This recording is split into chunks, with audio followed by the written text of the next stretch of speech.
आपके अपने YouTube channel mathematics solution पर आप सभी छात्रों का हम हार्दिक स्वागत करते हैं। आज लगभग 4 सप्ताह बाद हम फिर से वीडियो अपलोड करने जा रहे हैं। कुछ कारणों अभी पिछले 28-29 दिन से वीडियो अपलोड नहीं हो रहे थे और क्लास 9th के लिए मैं क्लास 9th CBSE बोर्ड या यूपी बोर्ड इंग्लिश मीडियम के बच्चों के लिए मैथमेटिक्स में चैप्टर 6 पढ़ा रहे थे। उस चैप्टर का जो नाम था वो है लाइंस एंड एंगल्स। ठीक, इसमें हमने आप लोगों को ये बताया था कि लाइंस क्या होती हैं, एंगल्स किसे कहते हैं, एंगल्स कितने टाइप्स के होते हैं और कॉम्प्लीमेंट्री एंगल और सप्लीमेंट्री एंगल, इतनी चीजें हमने बताया था। 2-3 चीजें छूट गई थी। उसके बाद एक्सरसाइज के क्वेश्चंस हम बताएंगे और आपको हम बार बार ये चीज बता रहे हैं कि हम NCERT के बुक से क्लास 9th के बच्चों को ये प्रॉब्लम सॉल्व करा रहे हैं। यहां जो 3 टॉपिक छूटे थे, एक है एडजेसेंट एंगल, दूसरा है लीनियर पेयर ऑफ एंगल्स और तीसरा है वर्टिकली अपोजिट एंगल्स। देखिए यहां एंगल्स लगा हुआ है, इसका मतलब कि 2 एंगल की बात होगी, मिनिमम 2 एंगल्स। अब देखिए एडजेसेंट एंगल्स क्या है, 2 एंगल्स देखिए इस ढंग से है।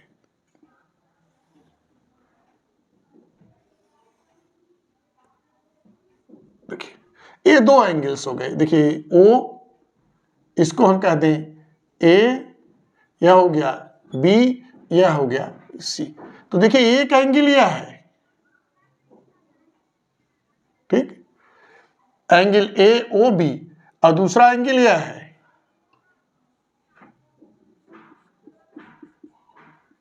जिसे हम कहेंगे एंगल BOC। ये 2 एंगल्स हैं। ये दोनों एंगल्स क्या हैं, एडजेसेंट एंगल कहलाएंगे। क्यों? क्योंकि इनके लिए दोनों के लिए एक कॉमन वर्टेक्स है और साथ ही साथ इन दोनों एंगल्स के लिए एक कॉमन आर्म है। देखिए कॉमन आर्म, यानी 2 एंगल्स एडजेसेंट एंगल कहलाएंगे यदि उनके लिए एक ही वर्टेक्स हो और साथ ही साथ एक भुजा ऐसी हो जो दोनों के लिए कॉमन हो। यानी एक आर्म्स, ये आपको बताया गया है ना, कोई एंगल बनता है तो इस ढंग से एंगल अगर बन रहा है तो ये वर्टेक्स है और यह और ये जो है, ये दोनों क्या कहलाते हैं, ये दोनों आपके लिए आर्म्स कहलाते हैं। OA और OBA आर्म्स कहलाते हैं, ये आपके लिए वर्टेक्स कहलाता है, यही एंगल है, ये आपको बताया गया है। ठीक, तो 2 एंगल्स क्या है, एडजेसेंट एंगल्स हैं यदि उन दोनों के लिए एक ही वर्टेक्स हो और साथ ही साथ क्या हो, एक आर्म दोनों के लिए कॉमन हो। देखिए यहां पे इन दोनों एंगल्स के लिए AOB और BOC के लिए यह जो आर्म है OB वो दोनों में कॉमन है। तो ये दोनों एंगल्स क्या कहलाएंगे, ये दोनों एंगल्स एडजेसेंट एंगल कहलाएंगे। यहां पे angle OAB and angle BOC ये क्या है, और adjacent angle, adjacent angles. Adjacent angles की यही डेफिनेशन है कि इन दोनों एंगल्स के एक ही कॉमन वर्टेक्स होते हैं और इनके जो है एक आर्म्स जो है कॉमन होते हैं दोनों एंगल्स के। अच्छा, ये लीनियर पेयर ऑफ एंगल्स क्या होता है, लीनियर पेयर ऑफ एंगल्स का अच्छा यहां एक और चीज हम बता दें इसमें कि यह जो आपके लिए एंगल OAC है, एंगल AOC, ये दोनों मिलकर एक एंगल बनाए, उसको हम कहें कि AOC। यह किसके इक्वल होगा, यह हो जाएगा angle AOB plus angle BOC है। और यही अगर ये जो एंगल OAC है, अगर यह 180 डिग्री के इक्वल हो जाए तो उस स्थिति में हम इन दोनों एंगल्स को, इसको और इसको क्या कहेंगे? Linear pair of angles. ये दोनों एंगल क्या कहलाएंगे? Linear pair of angles. ध्यान दीजिए, इस ढंग से ये चीज होगा। ए यानी यहां जो यह लाइन है ओ ए और ओ सी, यह एक स्ट्रेट लाइन हो जाएगी, ठीक। और ए देखिए यह आपके लिए बी हो गया, ठीक। तो ए इस एंगल और इस एंगल, इसका सम यदि 180 हो जाए तो ये दोनों एंगल क्या कहलाएंगे? ये दोनों एंगल कहलाएंगे लीनियर पेयर ऑफ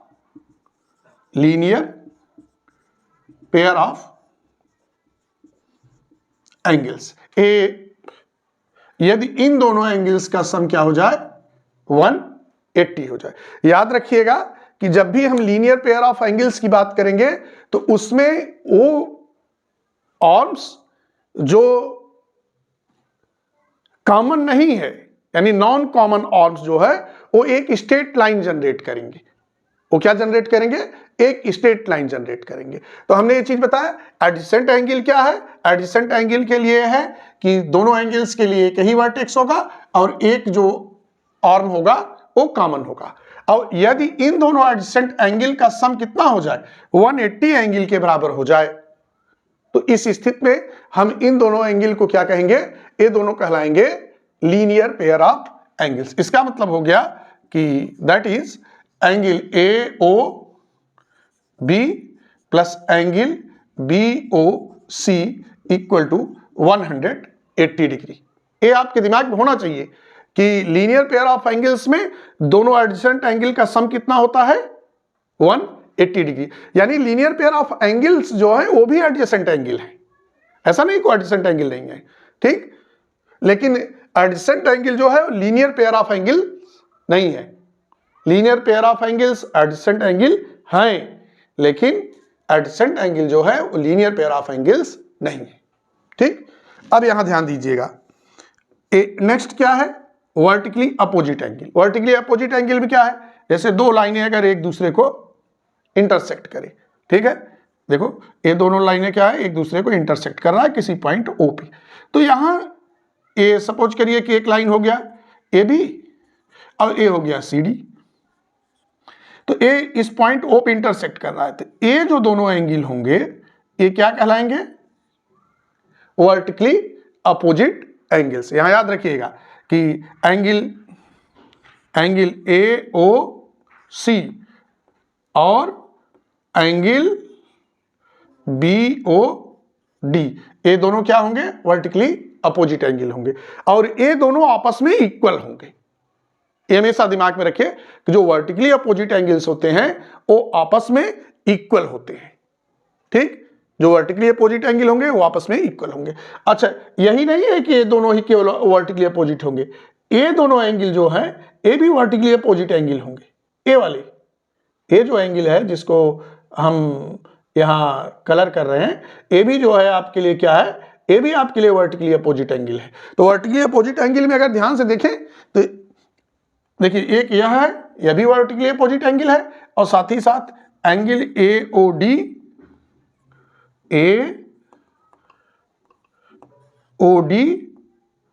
और एंगल सी ओ बी, ये भी आपके लिए क्या है? वर्टिकली अपोजिट एंगल है।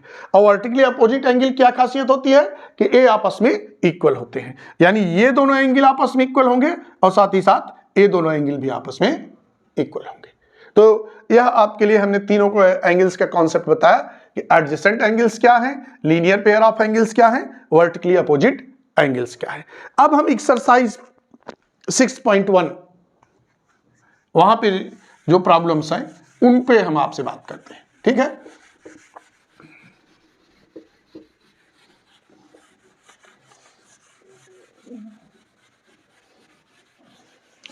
बहुत ही सिंपल क्वेश्चंस हैं यहाँ पे। जैसे जो पहला क्वेश्चन यहाँ पे दिया है, सबसे पहले हम उसी पे बात करते हैं। 6.1 के एक्सरसाइज में पहला question,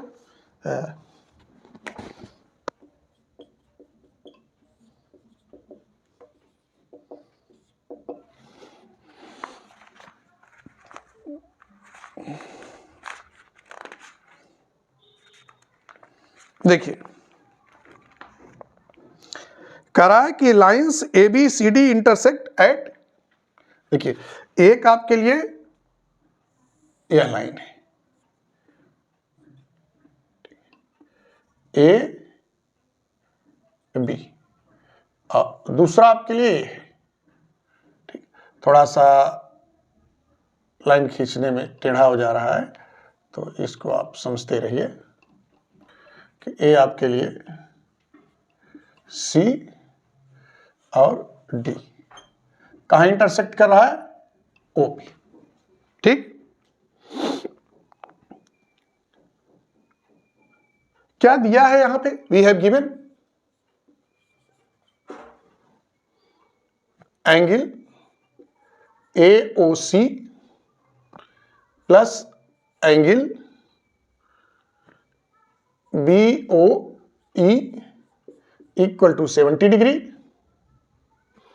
and angle B O D equal to 40 degree. हमको क्या, देखो यहां पे एक चीज ध्यान दीजिए, यहां एक फिगर में इस ढंग से बनाया है, ए आपके लिए है। ठीक, तो ए चीज दिया है कि ए ओ सी और बी ओ ई, ए दोनों का सम कितना है 70 डिग्री और बी ओ डी कितना है, बी ओ डी कितना है, बी ओ डी ए आपके लिए 40 डिग्री। हमको यहां जो कैलकुलेट करना है वो है एंगल बी ओ ई, एंगल बी ओ ई, यानी एक यह एंगल कैलकुलेट करना है और साथ ही साथ क्या है रिफ्लेक्स सीईओ, देखो ए पूरा है, ध्यान दीजिएगा, रिफ्लेक्स सीओई, रिफ्लेक्स अगर शब्द यूज कर दिया गया इसका मतलब वो नहीं एंगल कैलकुलेट करना है जो दिख रहा है, बल्कि ए एंगल आपके लिए। देखिए यहां हम फिर से दुरुस्त कर दे रहे हैं, ए एंगल 40 डिग्री है, तो इस एंगल को हमको कैलकुलेट करना है, यह हमको कैलकुलेट करना है, यही दो एंगल्स हमको यहां कैलकुलेट करने हैं। ठीक है, देखिए यहां ये चीज दिया है, ठीक है, कि ए ओ सी और बी ओ ई 70 डिग्री है। अब अगर ध्यान से यहां देखा जाए तो ये दोनों वर्टिकली अपोजिट एंगल है, यही ना, यहां आप लिख सकते हैं lines A B and C D intersect at O, यही, therefore angle A O C equal to angle B O T. क्यों, क्योंकि ये जो है वर्टिकली अपोजिट एंगल है, ये क्या है, दोनों वर्टिकली अपोजिट एंगल है। ठीक है, तो यहां से आप ये चीज, और देखिए बी ओ डी कितना है 40 डिग्री है, that is angle A O C equal to 40 degree. ठीक, अब एक चीज यहां देखिए, आपको बीई, देखिए फ्रॉम 1 एंड 2 वी है। अब देखिए ए ओ सी कितना है 40 डिग्री, तो 40 degree plus angle B O E, एक इसके इक्वल हो गया 70 डिग्री के, यही ना, तो इससे यहां से हम क्या कह सकते हैं, angle B O E equal to 70 degree minus 40 degree, ए हो गया 30 डिग्री। तो एक कैलकुलेशन हमने आपके लिए निकाला कि ए जो एंगल है आपके लिए कितना हुआ, ए आपके लिए 30 डिग्री हुआ। एक कैलकुलेशन हमने आपके लिए यहां पे दिया कि ए जो एंगल है वो कितना हो गया 30 डिग्री। अब क्या है, देखिए रिफ्लेक्स सी ओ ई, यही ना, क्या निकालना है, रिफ्लेक्स सी ओ ई, देखिए एक इसके बराबर होगा angle C O A plus angle A O D plus angle D O B plus angle BOE। ये पूरा एंगल यहां से लेके ये पूरा देखिए, ये पूरा आपके लिए यहां तक, यहां जाके ये समाप्त हो रहा है। ठीक, रिफ्लेक्स COE इतना एंगल होगा। अगर केवल वह ये आपसे पूछता कि एंगल COE, तब आपको यह निकालना होता, ये एंगल निकालना होता। ठीक, लेकिन उसने क्या लिखा, रिफ्लेक्स COE, यानी जो बाकी बचा है। ठीक, अब यहां ध्यान दीजिए, COA किसके बराबर है, COA देखिए, AOC या COA। ठीक है, ये कितना है 40 डिग्री। अब यह दोनों एंगल देखिए, AOD और DOB। देखिए ये दोनों अगर ध्यान से देखिए तो AB क्या है, स्ट्रेट लाइन है, AOB स्ट्रेट लाइन है, इसलिए कितना एंगल हुआ 180 प्लस। अब देखिए BOE कितना हुआ, ठीक है 30 डिग्री। तो आपके लिए कितना हो गया, ये हो गया 250 डिग्री। तो ये आपके लिए क्वेश्चन नंबर 1 हुआ, जहां पे आपसे दो चीजें वो जानना चाहता था, एक एंगल BOE जो आपने कैलकुलेट किया कि कितना है 30 एंगल, और दूसरा आपके लिए क्या वो निकालना चाहता था, रिफ्लेक्स एंगल COE, वह कितना निकला 250 डिग्री। तो अब देखिए कल के लिए हम 4-5 क्वेश्चन छोटे छोटे होंगे, उनको छोड़ रहे हैं, जो अगले लेक्चर पे आपके लिए हम उन क्वेश्चंस को सॉल्व करेंगे। और यहाँ पे आज आपके लिए बस इतना ही, और फिर से रेगुलर जो है 1-2 दिन के इंटरवल पे हम वीडियोज अपलोड करते रहेंगे, और आप इसको शेयर करिए, लाइक करिए, आगे कारवां बढ़ाते रहिए। धन्यवाद।